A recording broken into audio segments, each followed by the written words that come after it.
चलिए फिनिश्ड आपका कॉन्सेप्ट। ठीक है, मेरी वसीयत पे ऑटोग्राफ लेने आया। ये आपकी वसीयत नहीं, ये मेरा फ्रस्ट्रेशन है। ये आप ही का कॉन्सेप्ट है जिसे आपने मुझ पे स्क्रिप्ट लिखवाया। बहुत पुराना है यार। पुराना कहाँ है? नहीं, सफेद है, कड़क है। अरे मैं पेपर के नहीं, आपके कॉन्सेप्ट की बात कर रहा हूँ। कॉन्सेप्ट बहुत पुराना है।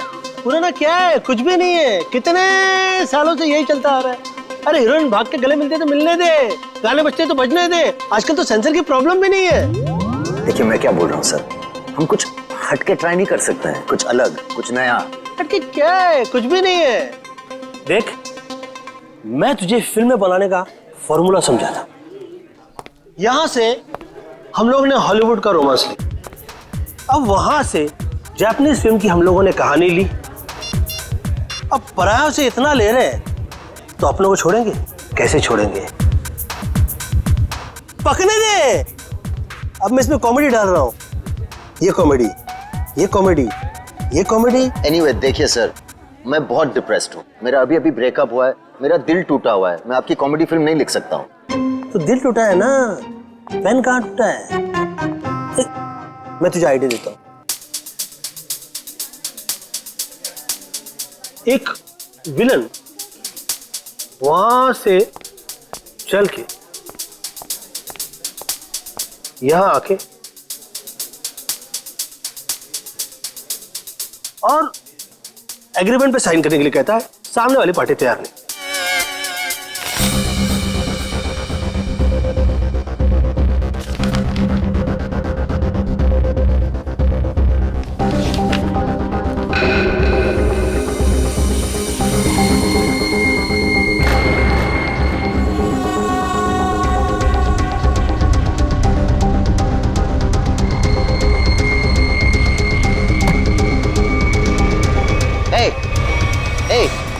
क्या डाला तुमने उसकी ग्लास में? हाँ, क्या डाला ग्लास में? रुको।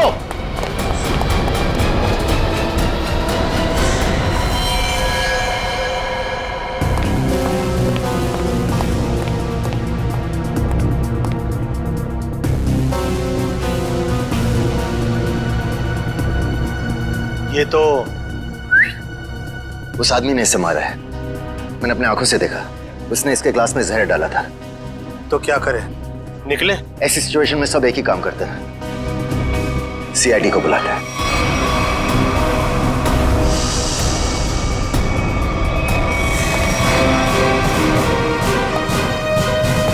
Yes sir. सर मैंने ही फोन किया था। मिस्टर यूडी। यस। आपके और अरमान जी के सामने मारा है? मुझे पता नहीं, इन्होंने देखा है। इन्होंने देखा। इन्होंने? मिस्टर यूडी, हमने सुना है कि आप कहानी वगैरह भी लिखते हैं। जी सही सुना आपने। मैं कहानियां लिखता हूँ लेकिन आइडियाज ये देते हैं। ये वाला मेरा नहीं था। क्या हुआ? ये नहीं, कचरा है। मिस्टर यूडी, आपने इस आदमी का खून होते हुए देखा? जी, उस लड़के ने इनके जूस में कुछ मिलाया था।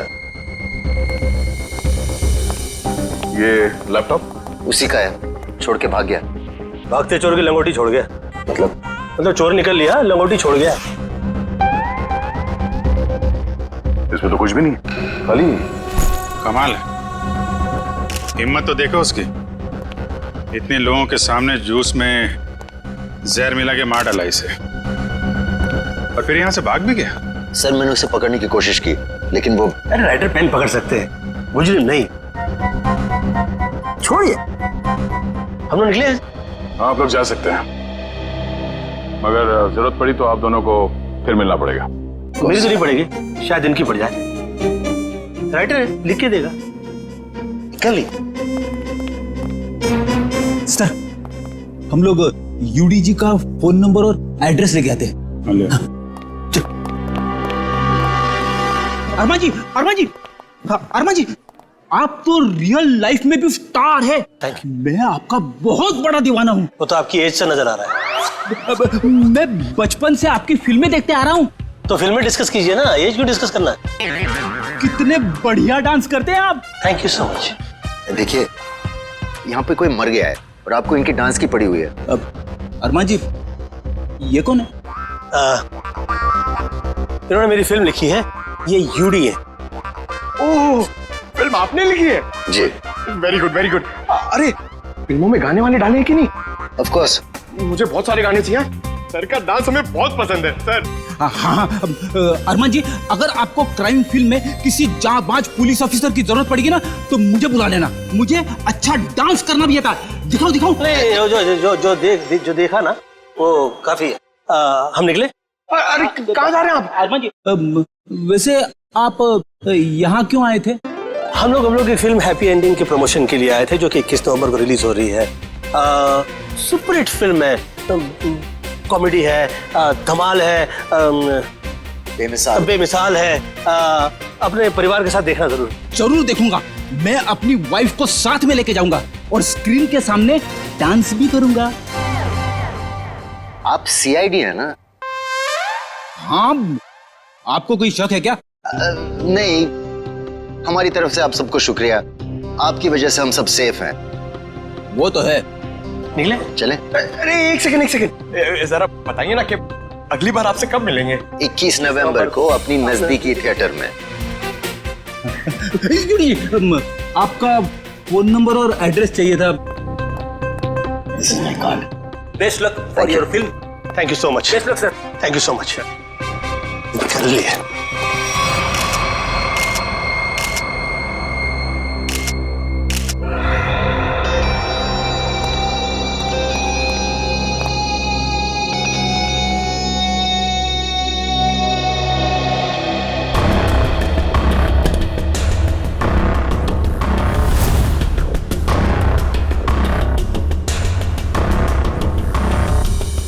Parking ticket.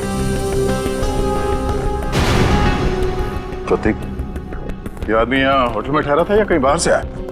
नहीं सर, ये हमारे होटल के गेस्ट नहीं है, कहीं बाहर से आया था। ये जो लड़का भागा है उसका चेहरा तो देखा होगा ना आपने?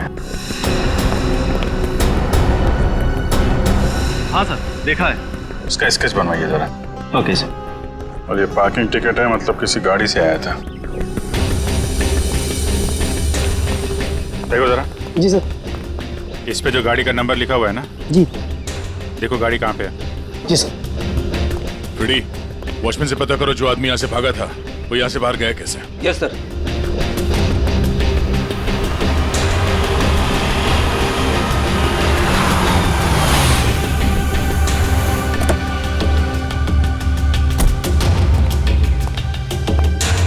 मिस्टर प्रतीक को तुम लाए थे? जी सर। कहाँ से आया था वो? होटल क्राउन रूट से। खार में है साहब, वो कहीं बाहर से आकर वहाँ रुके थे। सर, वॉचमैन ने बताया कि वो लड़का आया तो स्कूटर से था, मगर जाते समय बाउंड्री वॉल कूद के भाग गया। तब तो स्कूटर अभी भी यहीं पे होगा। देख, तुम सीसीटीवी फुटेज चेक कर लो, तब तक मैं होटल क्राउन रूट चेक कर लेता हूँ जहाँ पे प्रतीक ठहरा हुआ था। ठीक है। देखिए, हम लोग सीआईडी से। आपके ये गेस्ट मिस्टर प्रतीक, इनका किसी ने जहर देके खून कर दिया है। हे भगवान। मैडम, हमें आपके इस गेस्ट के बारे में वो सारी जानकारी चाहिए जो आप लोगों के पास है। सर, मिस्टर प्रतीक दिल्ली के रहने वाले हैं और यहाँ बिजनेस के सिलसिले में वो हमेशा आते जाते रहते हैं और वो जब भी आते हैं हमारे होटल में रुकते हैं। हमें मिस्टर प्रतीक का कमरा दिखाइए।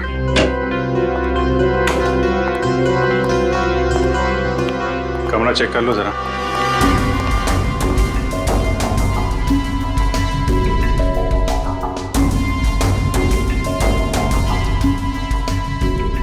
काफी भारी है सर, ऐसा लग रहा है इससे प्रतीक जी पूरे 1 साल का कपड़ा पैक करके आते थे।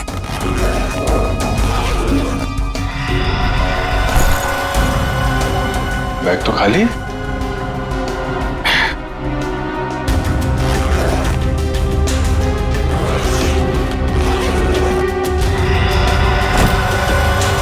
खाली बैग और बैग तो भारी है।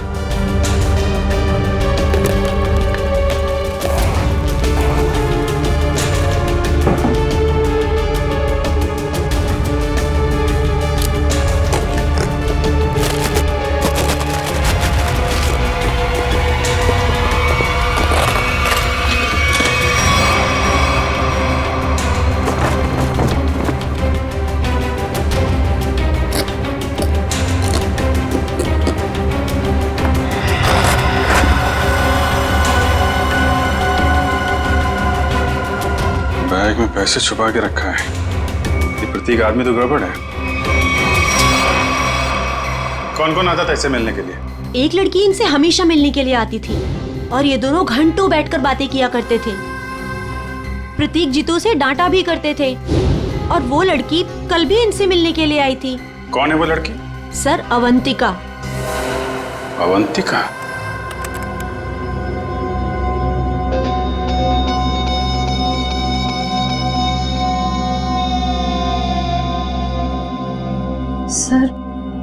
सर वो स्कूटर काफी देर से वहीं पर है। हाँ श्रेया, ये स्कूटर खुनी का हो सकता है। बजा, जरा इस फुटेज को और पीछे से प्ले करना।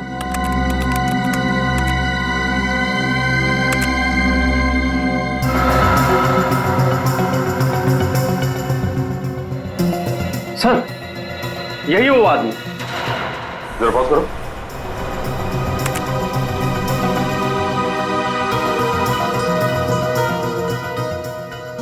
सर, ये तो वही आदमी है।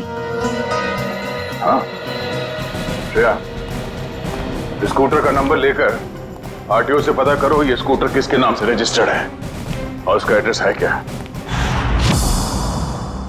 तो आप दोनों साथ में रहते हो और वो यहाँ काम करता है? यस सर, यही काम करता है Ketan. Hello sir, welcome. Ma'am, हम लोग सीआईडी से और एक जांच के सिलसिले में यहाँ आए हैं।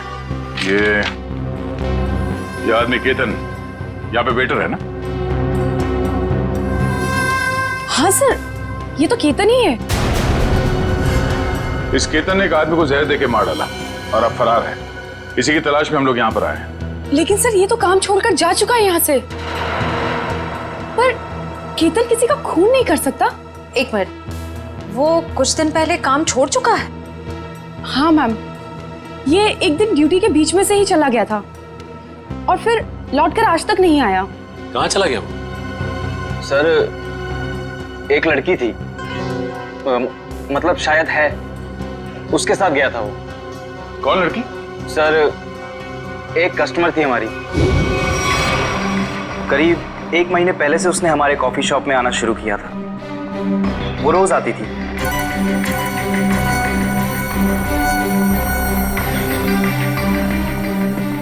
और उस कोने वाली टेबल पर जाकर बैठ जाती थी। उस टेबल पर केतन सर्विस देता था।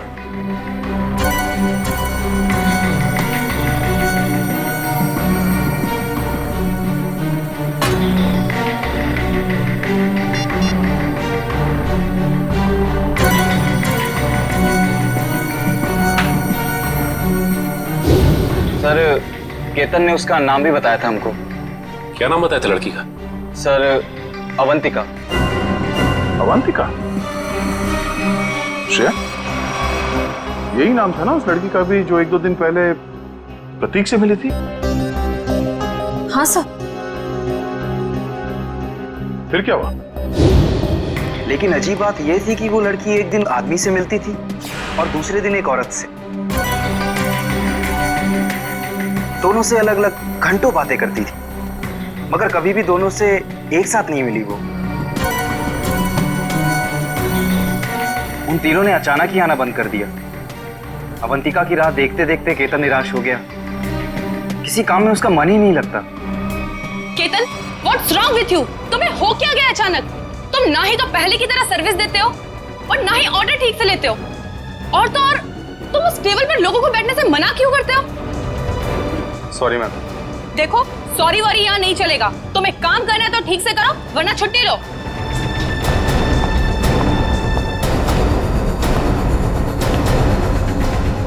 यार, अपने दिमाग से उसका ख्याल निकाल यार। अवंतिका ने वो टेबल खरीद नहीं लिया है, ना ही हमेशा के लिए रिजर्व किया है। यार, एक कस्टमर थी, अब नहीं है। बस नहीं यार, मैं उसे भूल नहीं पा रहा हूँ। उसने कुछ बताया भी नहीं और अचानक से गायब हो गई।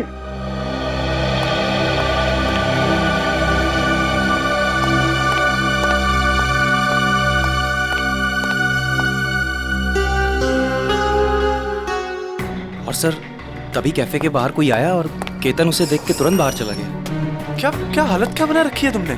शायद वो अवंतिका ही थी, शॉल से अपना चेहरा छुपाए हुए। और केतन सब कुछ छोड़कर उसके पीछे भाग गया। अच्छा, उस आदमी और औरत के बारे में आप लोग कुछ बता सकते हैं जो अवंतिका से मिलने आते थे? नहीं सर, उनके बारे में हम कुछ नहीं जानते। देखिए, हमें इस कॉफी शॉप के अंदर की बाहर की सारी सीसीटीवी फुटेज चाहिए जब से अवंतिका यहाँ आती थी। श्योर मैम, मैं अरेंज करवाती हूँ।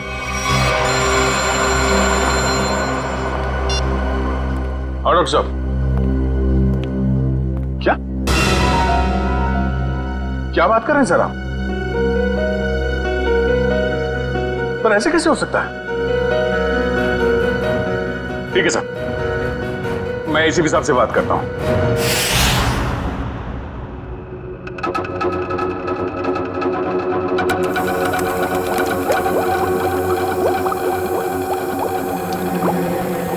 अरे आप ये क्या कह रहे हैं डॉक्टर साहब?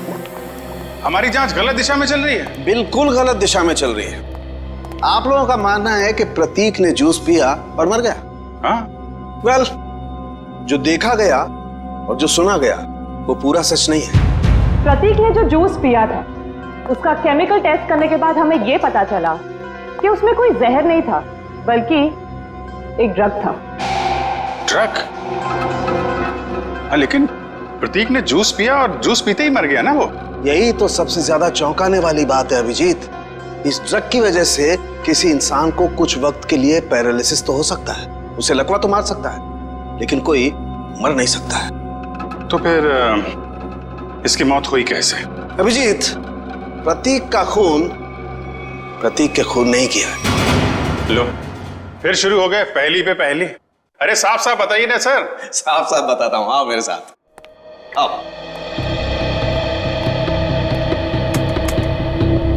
ये देखो, ये प्रतीक की ब्लड सेल्स और ये एक नॉर्मल इंसान के ब्लड सेल्स।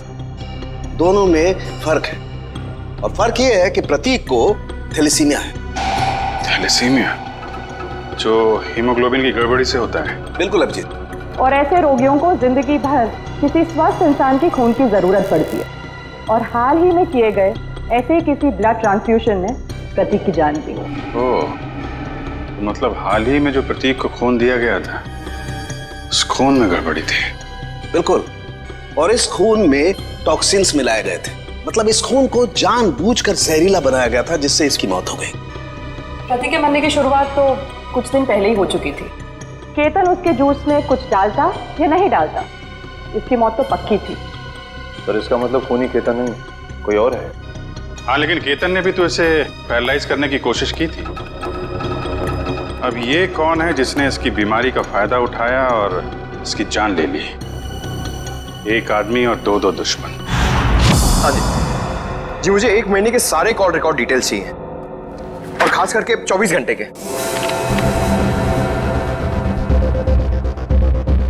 केतन का फोन आखिरी बार जामवार में ट्रेस हुआ था सर। जामवार? तो ये केतन मुंबई से बाहर निकल चुका है? हाँ सर, और सर उसके कॉल रिकॉर्ड्स। सर ये देखिए, सबसे पहले उसने अपने कॉफी शॉप वाले दोस्त ऋषभ को फोन किया, उसके बाद अवंतिका को, मगर अवंतिका का फोन ऑफ आ रहा था। और फिर सर उसने महाराष्ट्र के जामवार में किसी मनन को फोन किया। मनन? अभिजीत, मतलब इस केतन को जामवार से उठाना पड़ेगा, वही बताएगा अवंतिका कहाँ छुप कर बैठी है। और फिर ये भी पता लगाना चाहिए इन दोनों का क्या संबंध है उस कॉफी शॉप वाले औरत और आदमी के साथ। सर, अवंतिका का तो पता नहीं, लेकिन हम उस आदमी और उस औरत तक पहुंच सकते हैं जिनसे वो कॉफी शॉप में अलग अलग मिलती थी। ये देखिए सर।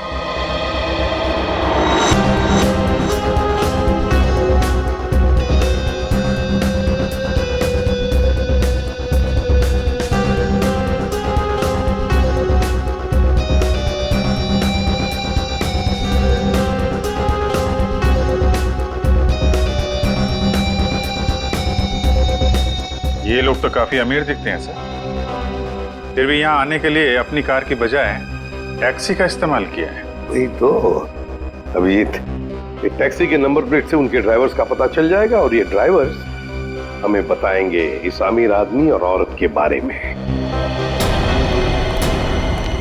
क्या गलती की साहब? मुझे क्यों बुलाया है? देखो, तुम लोगों से कोई गलती वलती नहीं हुई, कोई भी गलती नहीं हुई। बस हम सिर्फ कुछ जानना चाहते हैं। ये देखो, ये औरत और ये आदमी क्या इन लोगों को तुमने कभी देखा है? तुम जानते हो इन्हें? ये दोनों भी पिछले महीने कुछ दिनों तक ग्रैंड मोटर्स होटल में आते जाते रहते थे। ये आदमी, इसे तो मैं जानता हूँ। ये तो एक बार मेरे टैक्सी में बैठा था। कौन है ये? कहां से बैठा था तुम्हारे टैक्सी में? कौन है ये साहब, मैं नहीं जानता हूँ, लेकिन पिछले महीने जुहू सर्कल पे एक कॉलोनी से इसे मैंने उठाया था सुबह सुबह। इसके पास 1000 रुपया था साहब। मेरा भाड़ा 390 रुपया था। मैंने इसे 600 रुपया वापस कर दिया, लेकिन ये 20 मिनट तक 10 रुपए के लिए बकबक करता रहा। फिर बाद में मैंने साहब इससे 10 रुपया लेके उसको दिया था। हाँ सर, याद है। अभी तक इसने 10 रुपए दिए भी नहीं मुझे। कुछ बता सकते हो ये जुहू में कहाँ रहता है? ये तो मालूम नहीं है साहब, लेकिन जाते जाते इसने कहा था कि मेरा तो इधर रोज का आना जाना है। अगर ऐसे ही मैं 10-10 रुपए डेली छोड़ता जाऊं तो महीने का 300 रुपया हो जाएगा। पैसे वाला आदमी था साहब, लेकिन 10 रुपया के लिए बहुत चिक-चिक किया साहब, बहुत चिक-चिक किया एकदम। ठीक है, चलो हमारे साथ।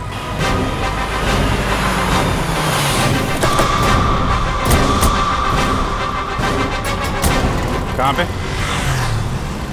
हाँ जी सर, यहीं से मैंने उठाया था उसको और होटल से लाने के बाद यहीं पर छोड़ा भी था मैंने उसे। यहाँ पे?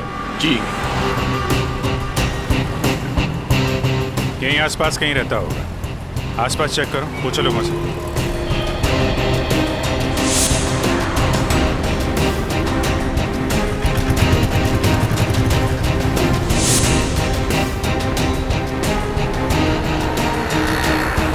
अरे भाई साहब, जरा देखना इस आदमी को पहचानते हैं क्या आप? अरे साहब, अभी हमें 5 गाड़ियां और धोना है। मेरे पास बिल्कुल टाइम नहीं है।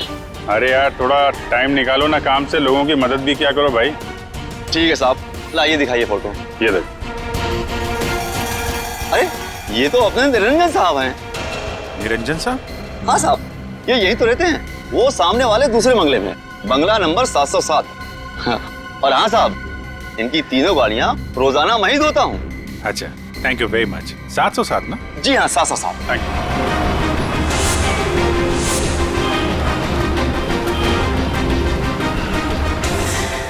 मेरे पतिदेव मुझे बीच महास्थान में छोड़ के चले गए। आखिरी बार भी उनको देखना मेरे नसीब में नहीं रहा। श्रुति जी, आपके साथ जो कुछ भी हुआ बहुत बुरा हुआ, इस बात का दुख है हमें, लेकिन आपसे कुछ जानकारी चाहिए थी। जी पूछिए। प्रीति जी, हमें आपके पति के सूटकेस में छुपा कर रखे गए 15 लाख रुपए मिले हैं। आपको कुछ पता है इन पैसों के बारे में? उन्होंने ये पैसे क्यों छुपा के रखे हैं? मुझे कुछ नहीं पता। ठीक है, कोई बात नहीं, हम पता लगा लेंगे। क्या हम उनका कमरा देख सकते हैं? जी उधर। अच्छा। तो श्रुति जी, आप इन दोनों में से किसी को पहचानती हैं? जी नहीं।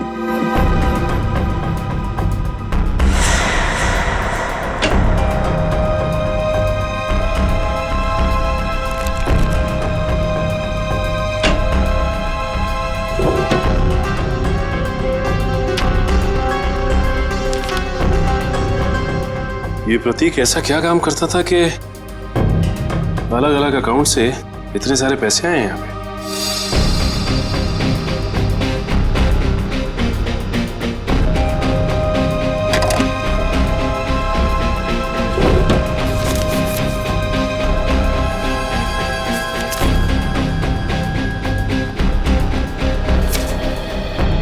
सीडी?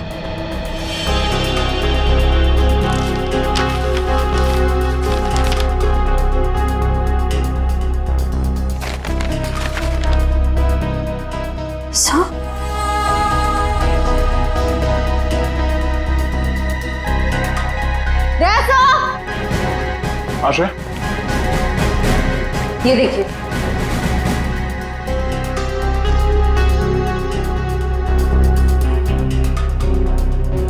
बच्चों की तस्वीरें, पैसों के आंकड़े। प्रतीक करता क्या था? सचिन एक काम करो, ये सब मुंबई भेज दो ब्यूरो में। श्रुति जी, आपसे एक और सवाल करनी थी। क्या आपको ये बात मालूम थी कि आपके पति को थैलेसीमिया नाम की बीमारी थी? जी हाँ।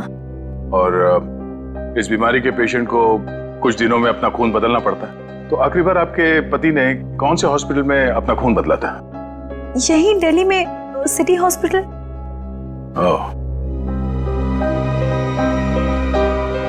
City hospital. मिस्टर निरंजन, आप ये पूछें कि हम लोग कौन हैं और यहाँ किस लिए आए हैं, तो आपको बता दें कि हम लोग सीआईडी से हैं और आपसे कुछ पूछताछ करने आए हैं। सीआईडी? लेकिन मुझसे क्या जाना है आपको? कौन है निरंजन?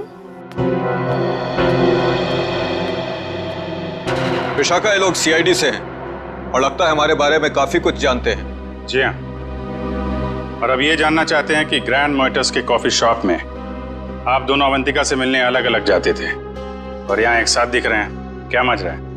माफ कीजिएगा सर, लेकिन हम बाहर किसी से अलग अलग मिल लिए तो उसमें ऐसा कौन सा पहाड़ टूट गया कि सीआईडी हमारे घर तक पहुंच गई? किसी से नहीं, अवंतिका से।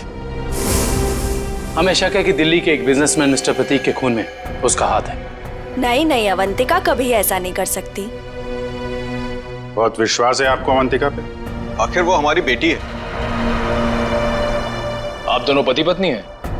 जी, वो दरअसल मेरी और निरंजन की अनबन होने के बाद हम दोनों अलग रहने लगे थे, तो अवंतिका हमें साथ लाने के लिए ही कॉफी शॉप में लेके आती थी। अभी कहाँ है अवंतिका? जी, वो घर पर ही है, लेकिन आप लोगों की कुछ मदद नहीं कर सकती। हमें अवंतिका से मिलना है। आइए।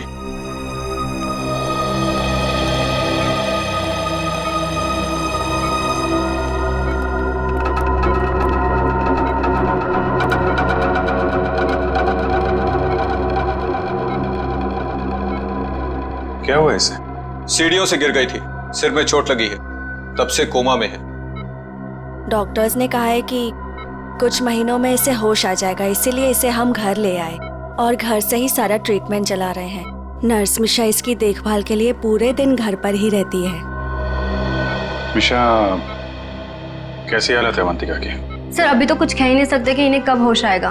अब तो अवंतिका में सिर्फ जान बची है, मगर शरीर और दिमाग पूरी तरह नाकाम है। अब इस केतन को ढूंढना ही पड़ेगा।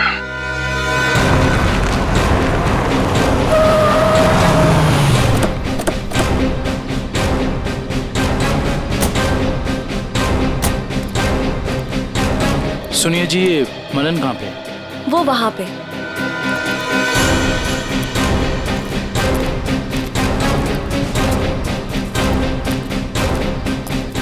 ये मनन।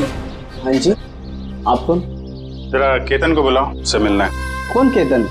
यहाँ कोई केतन नहीं रहता।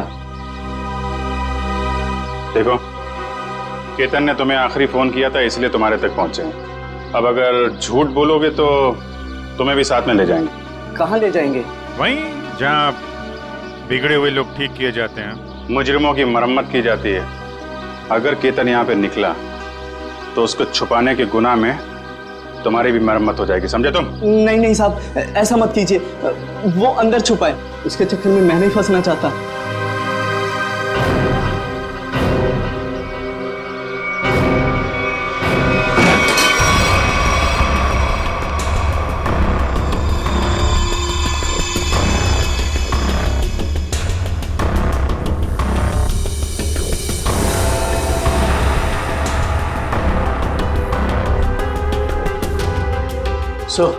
यहाँ तो सब बंद है, यहाँ से भागना तो नामुमकिन है।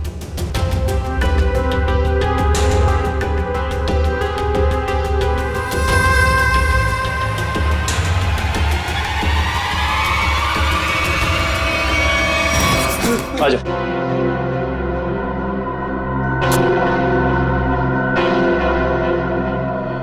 अवंतिका को बहुत बुरी तरह मारा था प्रतीक ने, मुझसे उसका दुख देखा नहीं गया, इसलिए उसकी मदद करने का फैसला कर लिया साहब, और नौकरी की परवाह किए बिना उसके साथ निकल गया साहब। देखो केतन, मुझे पता है कि तुम मुझे बहुत पसंद करते हो, पर इस वक्त मैं बहुत अकेले हूँ और सिर्फ तुम ही मेरी मदद कर सकते हो। प्लीज मना मत करना। प्लीज आप रोइए मत, मुझे बताइए क्या कर सकता हूँ मैं आपके लिए।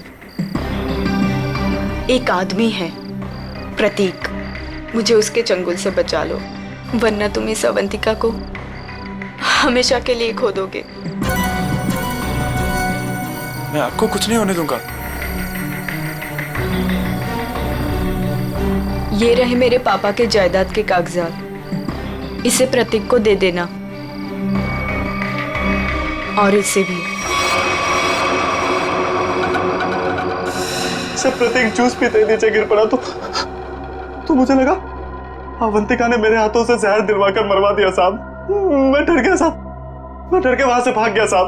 उसके बाद अवंतिका ने कभी मेरा फोन नहीं उठाया साहब, नहीं मुझे कभी फोन किया। अवंतिका ने धोखा दिया साहब मुझे।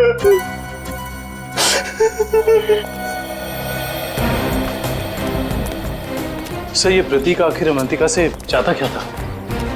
ये तो तय है कि दोनों के संबंध ठीक नहीं थे, लेकिन असली कहानी क्या है ये तो अवंतिका के होश में आने के बाद ही पता चलेगा।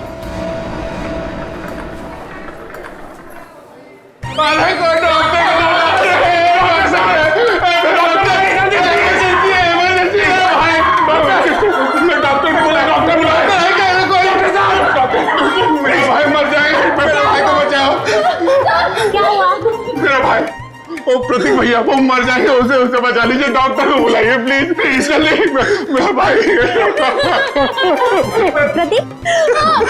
प्रतीक भैया देखिए, वो इस हॉस्पिटल में ब्लड ट्रांसफ्यूजन के लिए आते थे, उन्हें थैलेसीमिया की बीमारी है।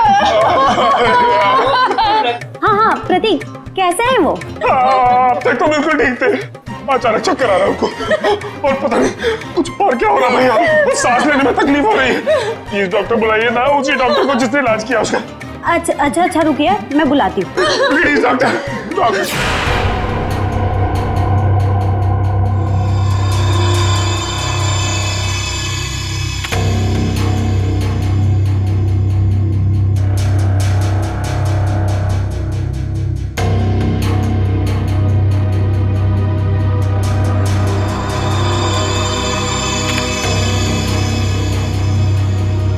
प्रतीक ने इन बच्चों की फोटो काफी संभाल के रखी थी। सर प्रतीक ने ऐसा किया क्यों होगा? कुछ तो खास है इन बच्चों में, वरना इतने सारे बच्चों की फोटो हैं छुपा के नहीं रखता वो। सर वो पेशेंट प्रतीक, उसके रिश्तेदार आए हैं, उसकी तबीयत खराब है, वो आपसे फिर से इलाज कराना चाहते हैं। सर इन सारे बच्चों के बारे में बहुत ही खास बात पता चली है। वो क्या? सर ये सारे बच्चे 1997 और 2001 के बीच गायब हो गए थे।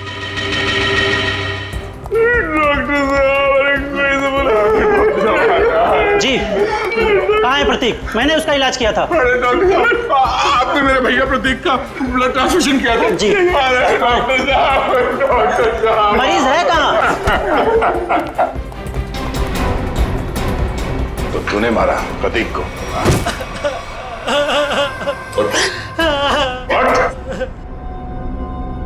कौन है आप लोग? सीआईडी। अब फटाफट बकना शुरू कर वरना बताता हूँ।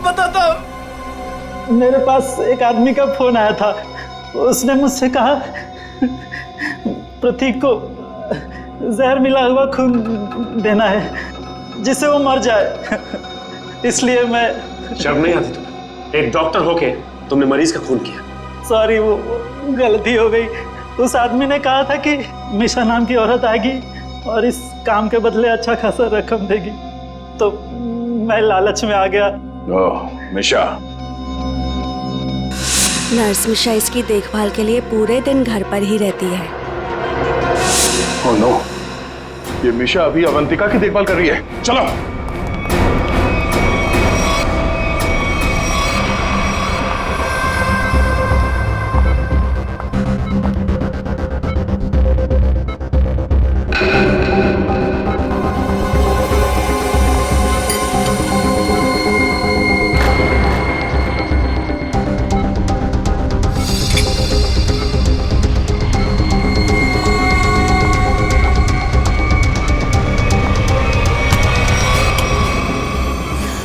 तो ये है तुम्हारा असली रूप। एक ऐसी लड़की को मारना चाहती हो जो बेचारी कोमा में है। ये क्या कह रहे हैं आप? मैं तो बस विटामिन का इंजेक्शन दे रही थी।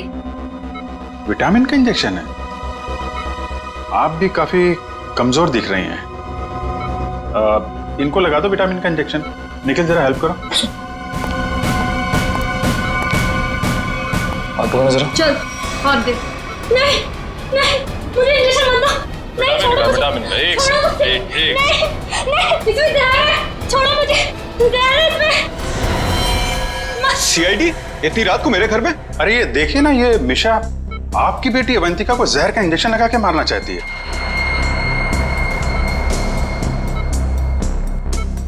आपकी बेटी अवंतिका आपकी बेटी? सही कह रहा हूं ना मैं? क्या क्या मतलब है आपका?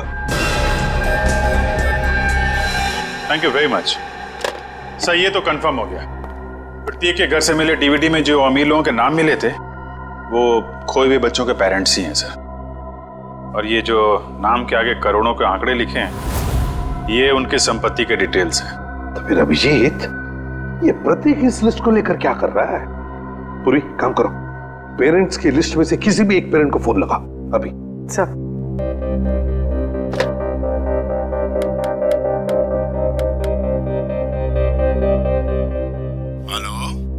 Hello mister Kumar. हाँ जी मैं सीआईडी से बोल रही हूँ। हमें आपसे कुछ बात करनी है। सीआईडी से? कहिए क्या बात करनी है आपको? मिस्टर कुमार, मैं इंस्पेक्टर अभिजीत सीआईडी से। हम आपके खोए हुए बेटे सोहम के बारे में कुछ पूछना चाहते हैं जो दिसंबर 1998 में गायब हुआ था जब वो 7 साल का था। माफ कीजिएगा, हम आपके पुराने घाव को ताजा कर रहे हैं पर क्या उसके बाद से सोहम के बारे में आपको कुछ पता चला? कोई चीज, कोई बातचीत? पता नहीं आप लोग ये क्यों पूछ रहे हैं, मगर 3 महीने पहले एक लड़का सोहम होने का दावा कर रहा था, पर वो जालसाज निकला, मेरे 6 करोड़ लेके भाग गया। My God. मिस्टर कुमार, आप परेशान मत होइए, हम इसकी जांच करेंगे और आपसे जल्दी कांटेक्ट करेंगे। ठीक है। Thank you very much. Thank you. Sir कहीं अवंतिका भी ऐसे कैरेक्टर तो नहीं? हो सकता है। हमें सब कुछ पता चल चुका निरंजन जी। जिन अमीर परिवारों के बच्चे बचपन में खो जाते थे ये प्रतीक अपने आदमी वहां बेचता था, उनके खोए हुए बच्चे बना के, ताकि पैसे कमा सके। उसके घर से हमें आपका नाम मिला है। आपकी बेटी अवंतिका 9 साल की उम्र में खो गई थी, उसके बाद कभी नहीं मिली। ठीक कह रहा हूं मैं? हाँ, मुझे शुरू से मालूम था कि ये लड़की मेरी अवंतिका नहीं बल्कि रीता है, लेकिन इसे झुटलाने का कोई सबूत नहीं मिल रहा था मुझे। एक दिन मैंने इसका पीछा किया। जब सच्चाई सामने आई तो मेरे पैरों तले से जमीन खिसक गई।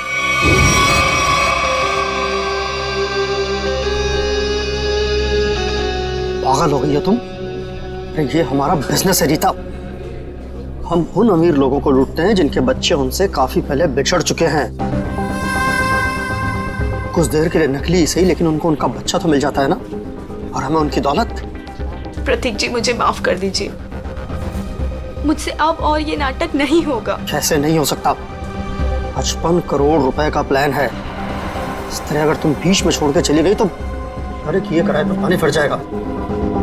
समझने की कोशिश कीजिए प्रतीक जी, उस निरंजन को मुझ पर शक हो गया है और इस तरह कब तक मैं उनकी बीवी विशाखा को बेवकूफ बनाती रहूंगी।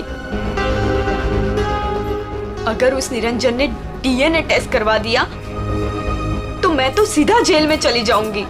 कुछ नहीं होगा, तुम बस निरंजन से पैसे निकलवाना शुरू तो करो।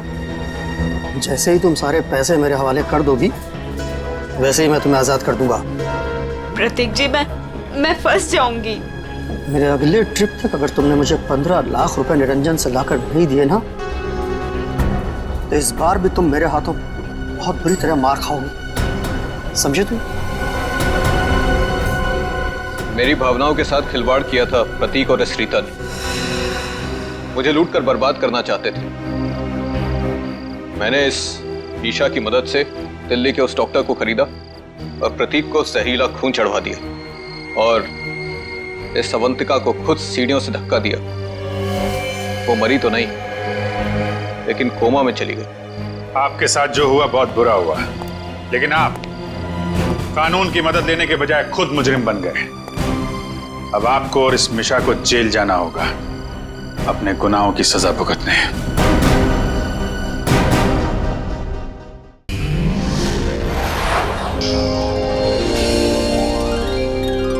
If you want to enjoy more case files content like this, please subscribe to our channel and click the bell icon.